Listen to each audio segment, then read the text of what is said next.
guys. The effort tonight, the just, the whole mindset of coming in here to Tiger Stadium and playing the kind of football that you want to play, as the season begins to take shape into an SEC schedule. Clearly, offensively, we did some great things tonight, running the football, throwing it over 667 yards. Look, you can characterize it any way you want, but Nussmeier, the receivers, Durham, all of those guys were, high performers tonight. And, I thought, defensively, other than the one drive in the third quarter, I thought we did some really good things defensively. We got to tighten up a couple of things here and there, but, by and large, that's a difficult offense to defend. They do a really good job. They're well coached. They're a top 15 offense in the country. So, there were some challenges there that I think our guys responded to. Bottom line is we've gotten better over the last 5 weeks, and that's what we needed to be going into this off week as we get ready for an SEC schedule. So that will open up to questions. Brian Durham not playing in the second half. What's he dealing with? Foot, but we don't see it as being anything that's a major injury. And then what did he do so well just to start the game there with those 2 touches? Ran fast. You set me up for it, so.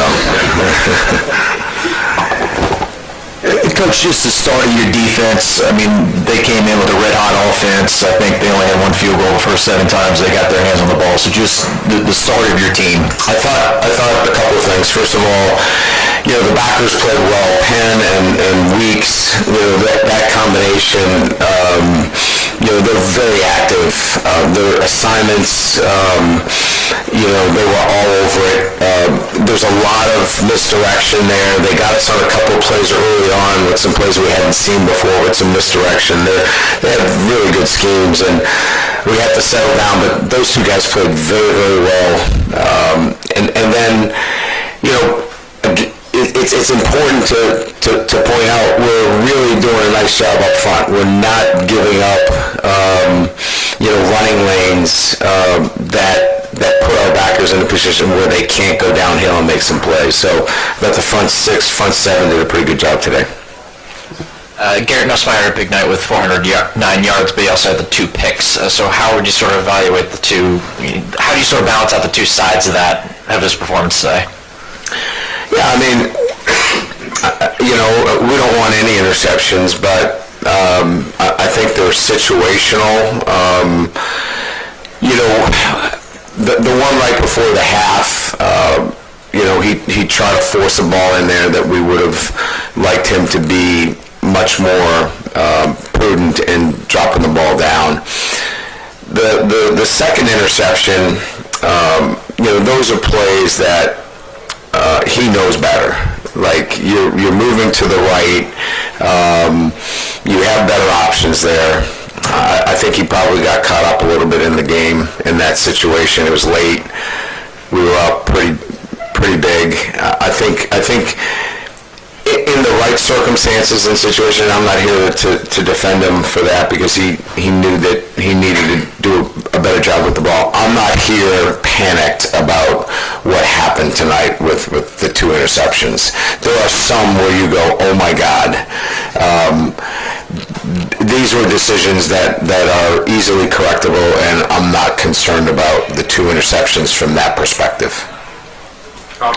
Brian, is it safe to say, right straight back, that this is probably your most fundamentally sound game on defense? I mean, you talked about the front and kind of the contain that they did, but tackling, you got guys to the ground too. Yeah, it was better. I mean, I think there are a couple plays, at our safety position where, we just have to be better, in getting out of our pedal and playing the 9 route.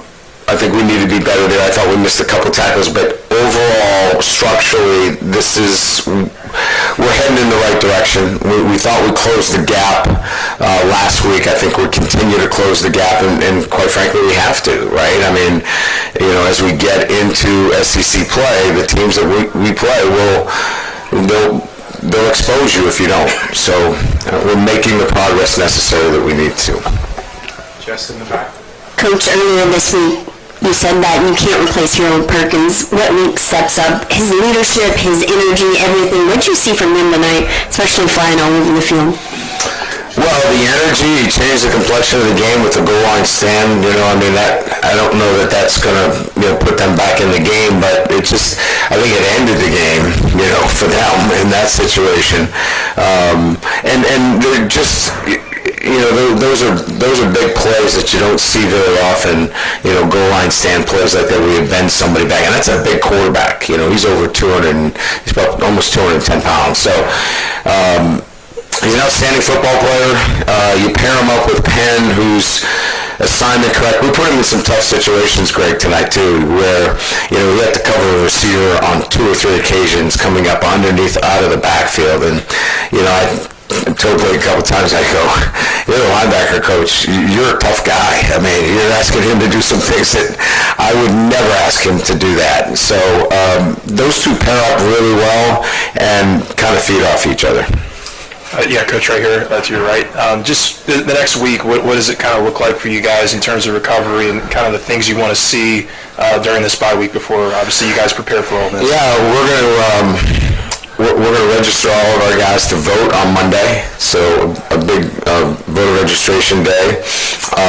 Get their absentee ballots in and make sure that that's done. And then it's not really a recovery week. We're going to practice. We still have some real work to get done. We'll treat the second bye week as a recovery week. This will be a kind of a work week for us. Jason. Hey Brian, just kind of a similar question to what was asked earlier, but just in the context of the defense not having Harold today, how did you guys kind of plug that hole? Like, what did you see in terms of you guys making changes to fill that absence? We didn't. I mean, we played with our star position, so Major Burns played, at that position, and really kind of just rolled into a different structure. We didn't play Buffalo, which is the 3 linebackers, and just played star, which we played earlier in the year. And so the biggest difference was that we were subbing in Whit Weeks, and he didn't sub in today. So aren't we smart? That fundamentally is really the only difference, is that you kept Penn and Whit Weeks on the field most of the game, if not the whole game, and then Burns and Kylan played a little bit at the start as well. That was the configuration. Coach, on Caden, that's 200 yards. They're watching the Alabama-Georgia game in there. Obviously, Georgia came back and scored again or something. Who knows? It's like a track meet. Back here, Coach. Back, okay, so good. Whatever. Coach, on Caden, that's 200 yards in the first half combined. It feels like 3 straight weeks he's really getting better and better. Just talk about kind of his growth since he kind of walked into the true freshman to where he is at this point in the year. Yeah, I mean, I think we've done a really good job of putting him in a position to be successful, right? I mean, in the first play, we were expecting 3 deep and kind of that configuration. So I thought Joe Sloan did a great job of play calling in that situation to get him out, because there's a play we hadn't run before where we get him out on the perimeter, get him the ball, and I thought our receivers, the one thing that happened tonight, which I was really pleased with, guys were really working hard to block downfield and get guys, free. And you could see that commitment to, 11 guys working together. And look, we had a holding penalty on one, but they were working their tails off. And you had great blocks on that play. And then the rest is, he's just got elite speed. The run was a similar situation. They were in a configuration to stop our passing game. And as I said earlier in the year, we were worried about the run game but we were getting loaded boxes. Now we're getting defensive structure that is trying to prevent the passing game, and it's giving us fair looks in the run game, and you saw what happened. And so he was the beneficiary of a pretty fair box in terms of run, and then he uses his elite speed. Got time for two more, Corey?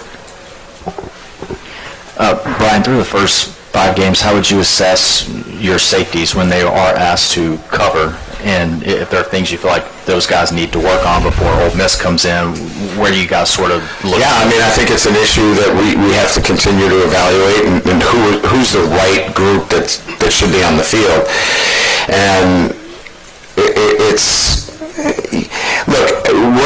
it's not like we're pressing them and putting them down on the line of scrimmage. I mean, I think we just have to be technically better, not necessarily ask somebody to do something that they can't do. We were 12 yards deep, and we were late getting out of our pedal. So the guys can play the position. They just have to be technically better.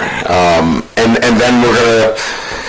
Tuesday we're going to put the guys on the field that we think can win SEC games for us. So what's that rotation look like? As we've said, and we've talked about this, we've rolled a lot of guys in there. We get to, 2 weeks from today, there's not going to be a lot of rolling. There's going to be guys that are going to be playing. So this has kind of been to try to get it on film and say, these are the guys that should be starting. Reed, last one. Front left, Coach. We still haven't seen Chris Hilton. What is his status going into the bye week and then Ole Miss? Yeah, again, I think this has been more about getting somebody that is at 100% than at 85, 90%. We could have had him out there tonight, but we want him at 100%. And there was no sense in getting him out there tonight, and we felt like we had enough firepower, and we want him at 100%. Thanks. Yeah. Sorry? We'll do like normal, but I'm